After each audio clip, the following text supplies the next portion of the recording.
जीवन को आगे बढ़ाने में सबसे अधिक योगदान हमारी माँ का होता है। कहा गया है कि माँ किसी भी व्यक्ति की प्रथम शिक्षक होती है, तो माँ भी तो एक महिला ही है। इसलिए महिला के नाम पर केवल एक ज्योति मौर्य को ही आधार बना करके सारी महिलाओं को कलंकित करना कहाँ तक उचित होगा।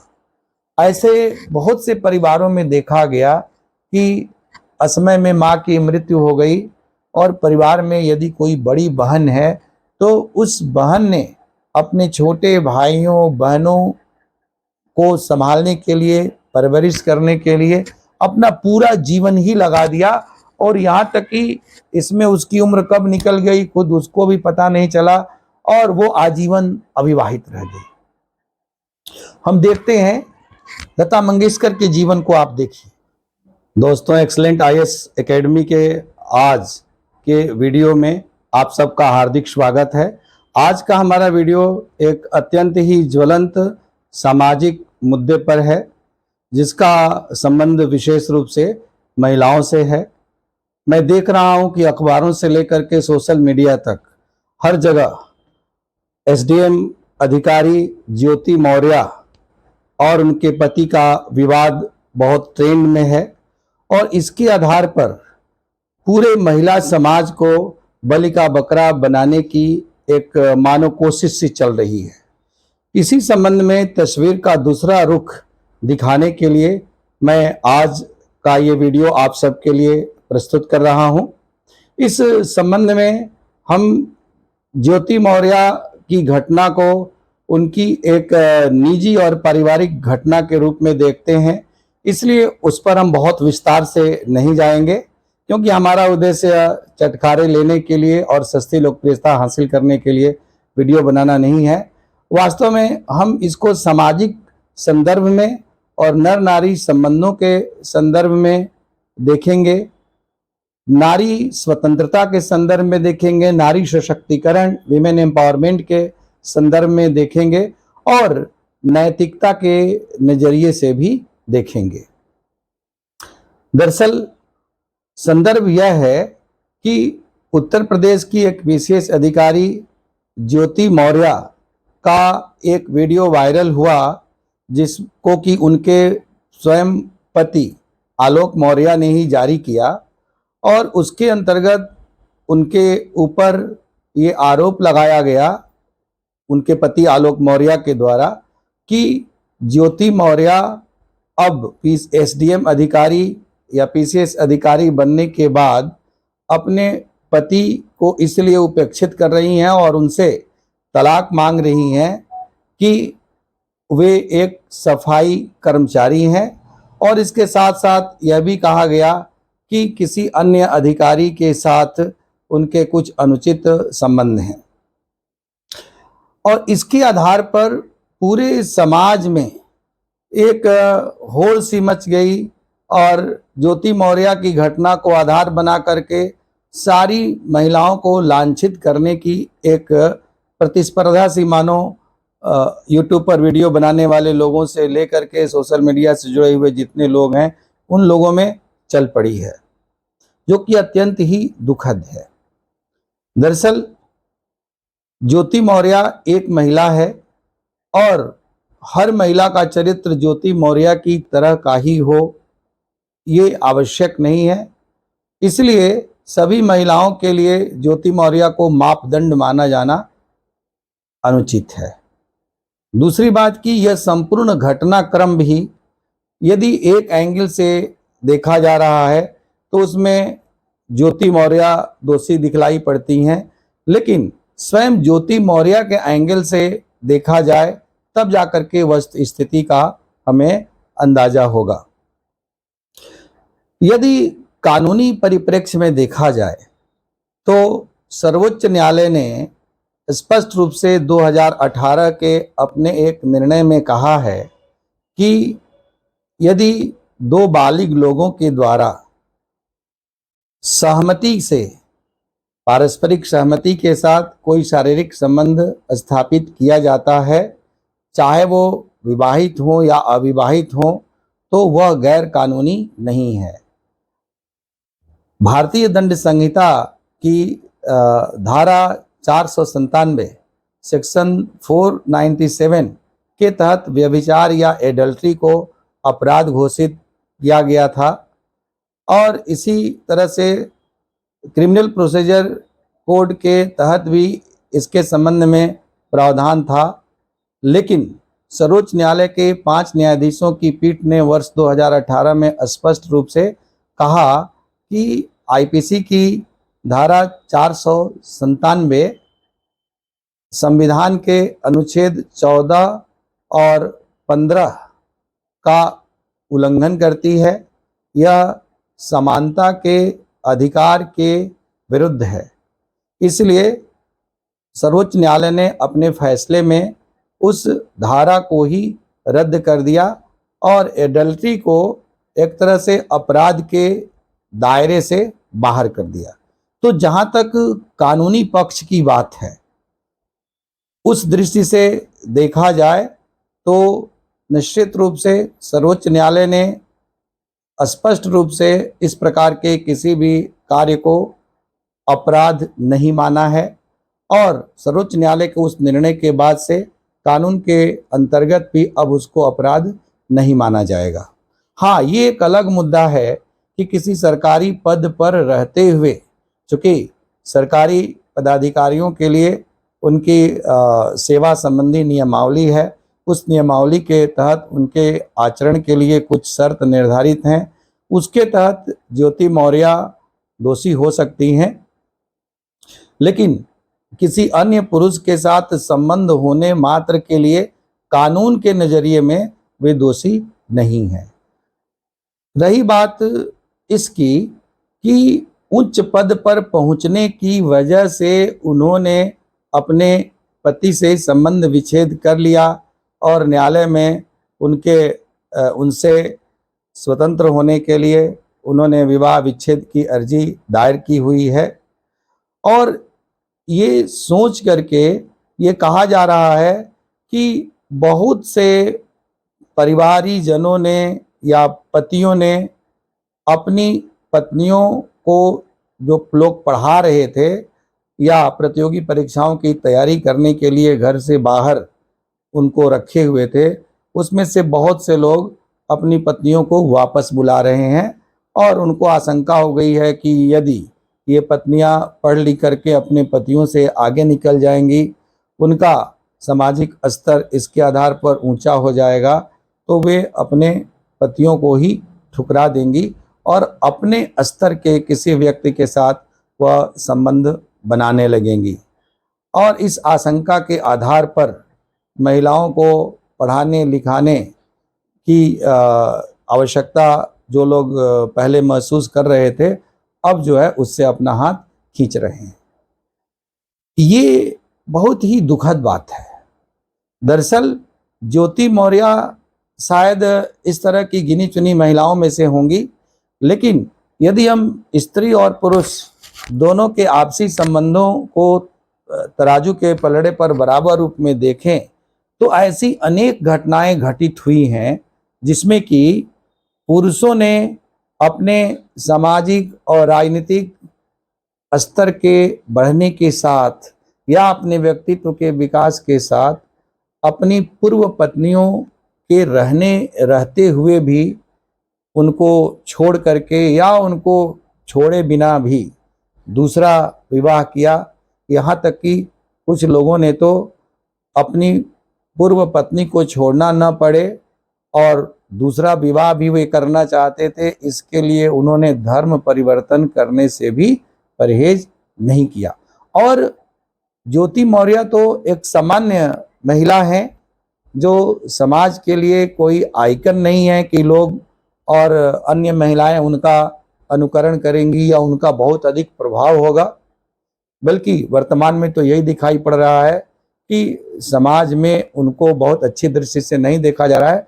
लेकिन ऐसे तमाम पुरुष, और आज से नहीं, यदि हम भारत में आज़ादी के बाद से या उसके पहले से भी देखते हैं तो तमाम प्रतिष्ठित पुरुषों ने जिन्होंने अपनी जीवन के विभिन्न क्षेत्रों में ऊंचा मुकाम हासिल किया, प्रसिद्धि के शिखर तक पहुंचे और सामाजिक सम्मान भी हासिल किया, उन लोगों ने भी इस तरह का कार्य पहले किया है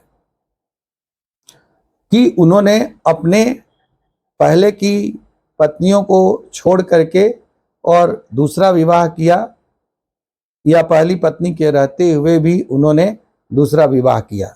उदाहरण के तौर पर यदि हम देखें तो हिंदी साहित्य के और विश्व प्रसिद्ध उपन्यासकार, उपन्यास सम्राट मुंशी प्रेमचंद। मुंशी प्रेमचंद एक प्रोग्रेसिव राइटर, एक प्रगतिशील लेखक के रूप में माने जाते हैं और विश्व स्तर पर अपने रचनाओं के लिए, अपने उपन्यासों और कहानियों के लिए उनकी प्रसिद्धि रही है। लेकिन स्वयं उनका भी निजी जीवन इस दृष्टि से बेदाग नहीं है। सन 1895 में एक जमींदार की पुत्री के साथ उनका विवाह हुआ था और उसके बाद उन्होंने 1906 में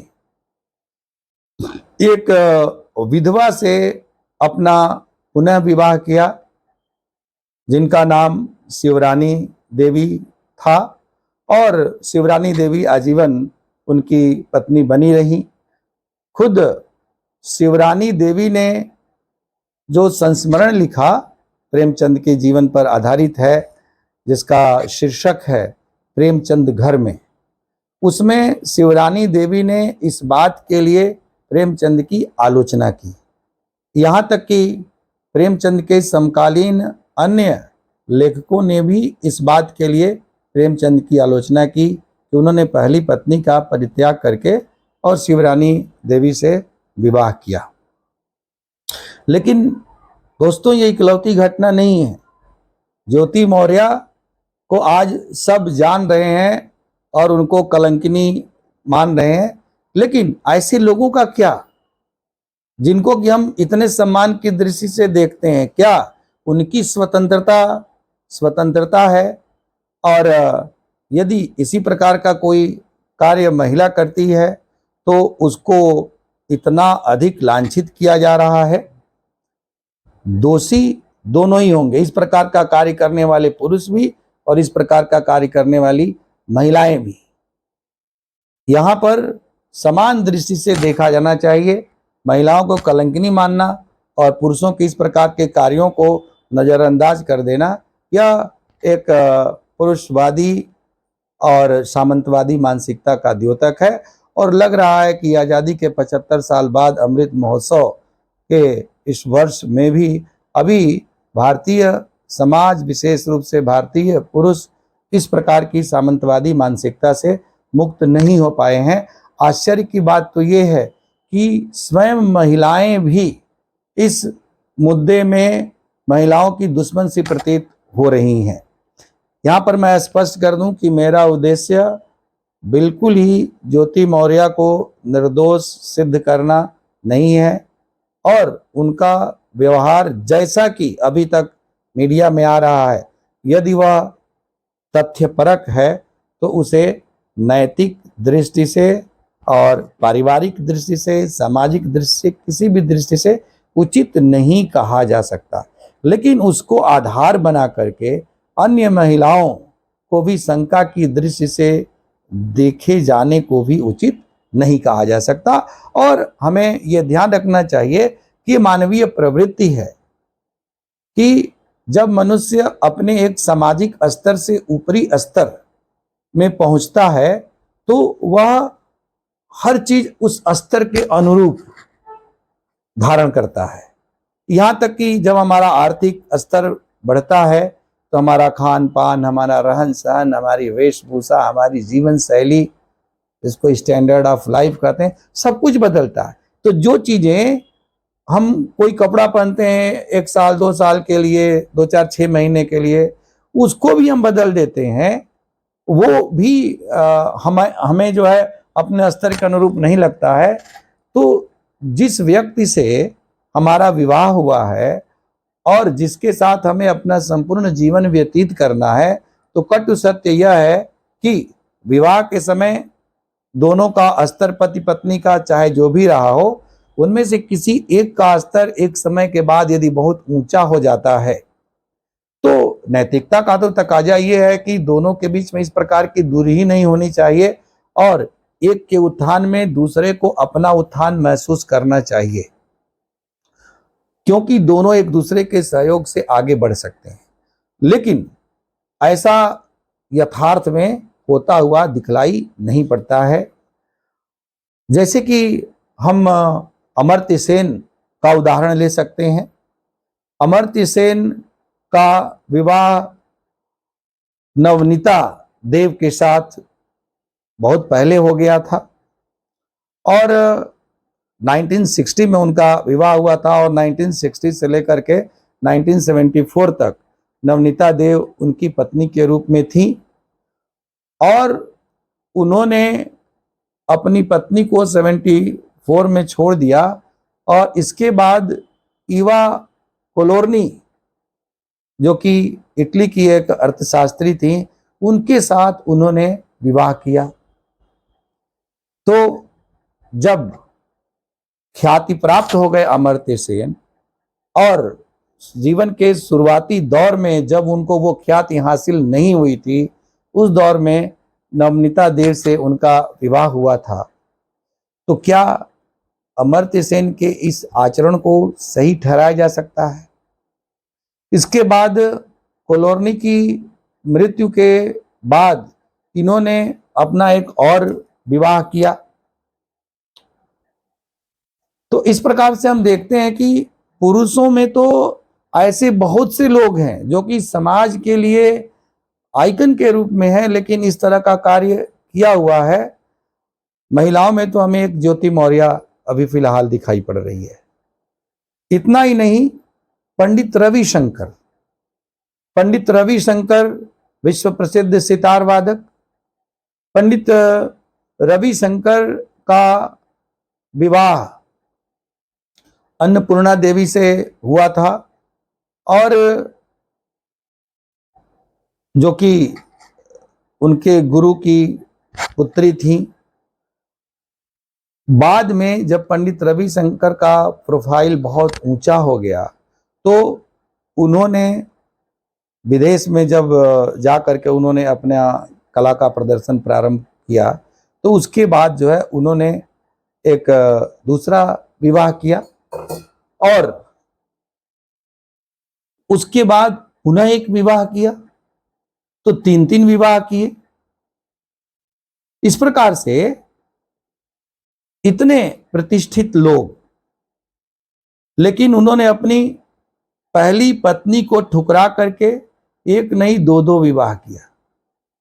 इसी प्रकार से यदि हम अन्य क्षेत्र में देखते हैं, जैसे राजनीति के क्षेत्र में देखें, तो भरे हैं दृष्टांत कि अपने जीवन के प्रारंभिक चरण में जबकि राजनीति के ककहरा सीखने वाले वे नेता पहले से विवाहित थे, लेकिन जब उन्होंने एक मुकाम हासिल कर लिया राजनीति में तो उसके बाद उन्होंने अपने वर्तमान स्टेटस और वर्तमान हैसियत के हिसाब से अपने पूर्व पत्नियों को छोड़ दिया और पुनः विवाह किया।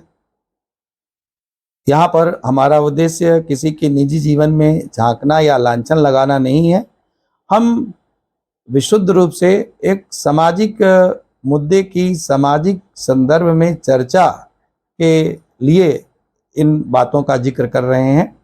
रामविलास पासवान, तो रामविलास पासवान का पहले विवाह हो चुका था और उनसे उनकी पुत्री भी थी। 1960 में उनका विवाह हो चुका था और उसके बाद 1982 में पहली पत्नी की जीवित रहते हुए उन्होंने दूसरा विवाह रीना नाम की एक एयर होस्टेस महिला से किया, जिससे उनके पुत्र चिराग पासवान हैं। इसी प्रकार से यदि हम फिल्मों में देखते हैं तो ही मैन धर्मेंद्र, जो कि पूर्व विवाहित थे, मुंबई की ग्लैमरस फिल्मी दुनिया में जाने के पहले से, और जब फिल्म जगत में वो प्रसिद्ध अभिनेता के रूप में स्थापित हो गए और स्वप्न सुंदरी कहे जाने वाली हेमा मालिनी के साथ उन्होंने फिल्में बनाई और उनके साथ उनकी नज़दीकियां बनी, और वो नज़दीकियां इस कदर बढ़ी कि आगे चल करके उन्होंने हेमा मालिनी के साथ विवाह किया। अब क्योंकि हिंदू धर्म के अंतर्गत पहली पत्नी के रहते हुए दूसरा विवाह गैर कानूनी माना जाता है हिंदू मैरिज एक्ट 1955 के तहत, धर्मेंद्र अपनी पहली पत्नी को छोड़ना भी नहीं चाह रहे थे। उनसे उनकी संतानें थी, सनी देओल और बॉबी देओल, लेकिन हेमा मालिनी से भी विवाह करना चाहते थे। तो हिंदू धर्म के अंतर्गत यह संभव नहीं था, इसलिए उन्होंने इस्लाम ग्रहण किया। हेमा मालिनी और धर्मेंद्र दोनों ने इस्लाम ग्रहण करके और विवाह किया, ताकि धर्मेंद्र का पहला विवाह रद्द न होने पाए और दूसरे विवाह को भी वैध मान्यता प्राप्त हो सके, क्योंकि इस्लाम के अंतर्गत 4 शादियां वैध हैं। उसके लिए पहले वाले विवाह का विच्छेद करना आवश्यक नहीं है। तो और कितना गिनाएं, ऐसे बहुत से दृष्टांत हैं साहित्य के क्षेत्र में, संगीत के क्षेत्र में, कला के क्षेत्र में, राजनीति के क्षेत्र में। जीवन का शायद ऐसा कोई पहलू नहीं है जिसमें कि जीवन के चरम शिखर पर पहुंचने के बाद लोगों को अपने जीवन में एक प्रकार के कहीं न कहीं असंतुलन महसूस हुआ और उन्होंने अपनी पूर्व पत्नियों के रहते हुए या उनका परित्याग करके दूसरा विवाह किया। यदि पुरुष ऐसा बहुत पहले से करते आ रहे हैं और उसको हमने इतना तरजीह नहीं दिया, इस मुद्दे को उतना नहीं उछाला, या उनके द्वारा ऐसा किए जाने के कारण उनके मान सम्मान, सामाजिक प्रतिष्ठा पर कोई आंच नहीं आई, या इसके लिए उनको हम अनैतिक नहीं मानते हैं, तो यदि वही कार्य किसी एक महिला के द्वारा किया जा रहा है तो इतना हाय तौबा क्यों? यह पुरुष प्रधान मानसिकता नहीं है तो और क्या है? दूसरी बात ये कि बहुत सी महिलाएं हैं जिन्होंने अपने पतियों के लिए त्याग किया। अंग्रेजी में तो कहावत ही कहा जाता है कि there is a woman behind the success of every man, कि हर सफल पुरुष के पीछे एक महिला का हाथ होता है। तो ये तो सर्वमान्य है। तो यदि एक पुरुष या कुछ लोगों ने अपनी पत्नियों को आगे बढ़ाने के लिए प्रयास किया तो ये तो अच्छी बात है ना, ये अच्छी पहल है, और इस प्रकार का ट्रेंड तो अधिक से अधिक बढ़ना चाहिए। और ऐसे में किसी एक महिला के द्वारा अपने पति की उपेक्षा करके अपना सामाजिक स्तर बढ़ने के बाद कुछ अनुचित कार्य किया जाता है, तो उसको पूरे समाज और सभी महिलाओं के लिए मापदंड बनाना उचित नहीं होगा। बार बार चटखारे लेकर के ऐसे मुद्दों को उछालना, मैं देख रहा हूं कि सारे टीवी चैनल आज तक से लेकर के और जितने भी चैनल हैं सभी के लिए अपना टीआरपी बढ़ाने का एक ये मुद्दा बन गया। तमाम यूट्यूबर्स ने यूट्यूब बना करके इस चीज़ को दिखलाना शुरू किया कि अब क्या होगा, तो अब क्या होगा, ज्योति मौर्य का तो अब बर्खास्त हो जाएंगी, तो आलोक मौर्य को बहुत ही दिनहीन स्थिति में दिखलाया जा रहा है। वो कह रहे हैं कि मेरी जान का खतरा है मेरी पत्नी से। एक वीडियो में ये दिखलाया जा रहा है कि एक पति जिसने प्रतियोगी परीक्षा की तैयारी कराने के लिए अपनी पत्नी को इलाहाबाद में, प्रयागराज में रखा हुआ था, वह वापस बुला रहा है, उसकी पत्नी कह रही है कि अब हमें पढ़ाने के लिए ये मना कर रहे हैं, अब बुला रहे हैं कि चलो घर में खाना बनाओ, रोटी बनाओ, अब हम तुम्हें नहीं पढ़ाएंगे, क्योंकि पढ़ाने से क्या फ़ायदा, जब तुम भी एसडीएम बन जाओगी तो हम ही को छोड़ दोगी, तो इतना त्याग करने से क्या फ़ायदा, अपने परिवार को बर्बाद करने से क्या फ़ायदा। ये अत्यंत ही नकारात्मक सोच है।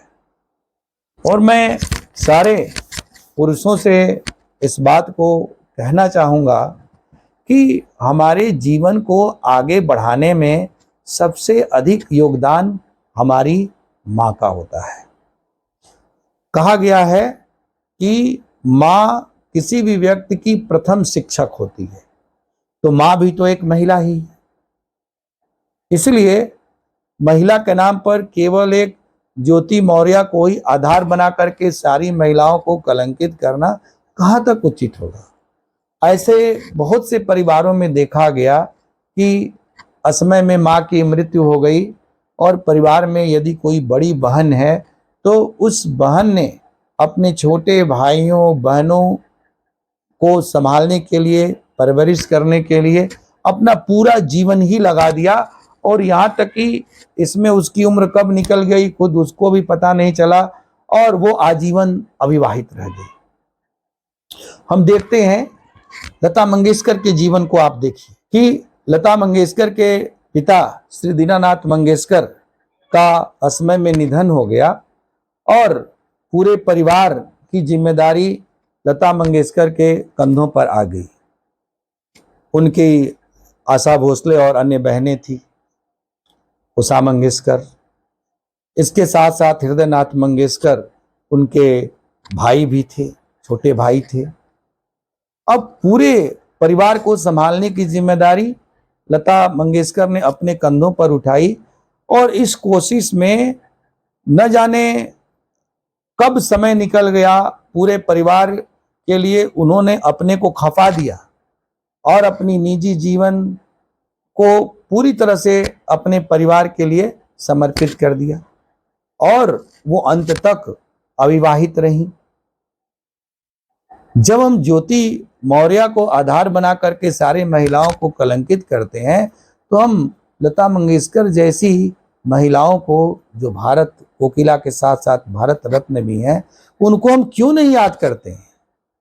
ऐसी बहुत सी महिलाएं हैं, गिनाया जाए तो, जिन्होंने कि अपना रोम रोम अपने परिवार के लिए, अपने पति के लिए, अपनी संतानों के लिए समर्पित कर दिया।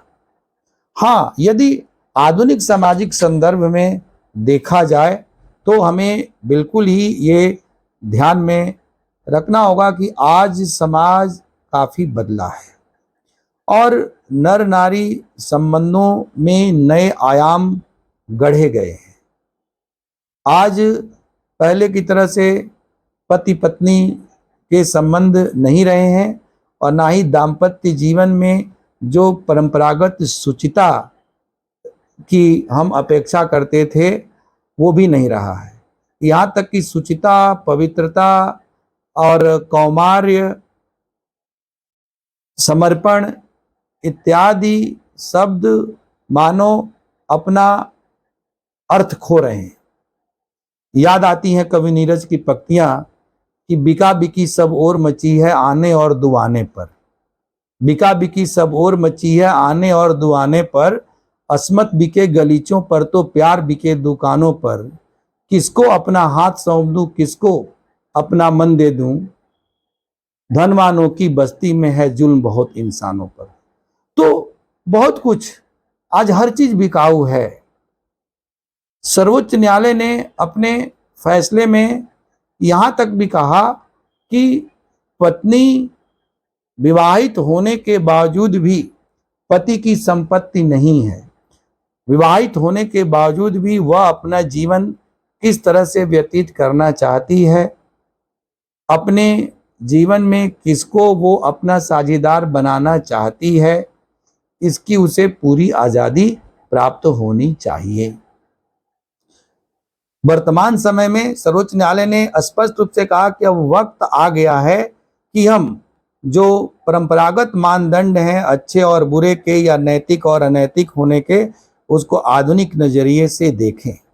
और केवल पुरुष प्रधान मानसिकता की दृष्टि से ना देखें, बल्कि स्त्री और पुरुष दोनों को एक तराजू के दो पलड़ों पर बराबरी के स्तर पर रखते हुए देखें।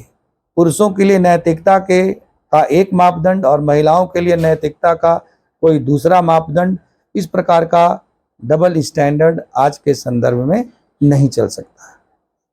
दूसरी बात यह भी है कि पहले सार्वजनिक जीवन में महिलाओं की भागीदारी अपेक्षाकृत कम थी। आज जीवन के सभी क्षेत्रों में महिलाओं की भागीदारी कमोबेश पुरुषों के समान होती जा रही है। ऐसे में उनके सामाजिक जीवन में उनका एक्सपोजर अधिक से अधिक बढ़ रहा है, उनका सशक्तिकरण अधिक से अधिक हो रहा है। इसलिए अपनी स्वतंत्रता का एहसास भी उनमें अधिक से अधिक बढ़ेगा और उनको अपने ढंग से निर्णय लेने का अधिकार भी हमें देना होगा और सर्वोच्च न्यायालय भी इस बात को स्वीकार करता है। इसलिए आज इस वीडियो के अंत में हम यही कहना चाहेंगे कि ये कोई ऐसा मुद्दा नहीं है जिससे कि सशंकित होकर के प्रगतिवादी सोच के लोग जो अपने परिवार की महिलाओं को, लड़कियों को, पत्नियों को आगे बढ़ाने के सार्थक प्रयास में लगे हुए हैं, उससे कदम खींचे। ये अधोगामी कदम होगा। और आप सबसे एक आग्रह ये भी है कि वीडियो को अधिक से अधिक लाइक करें और इस चैनल को सब्सक्राइब करें। धन्यवाद।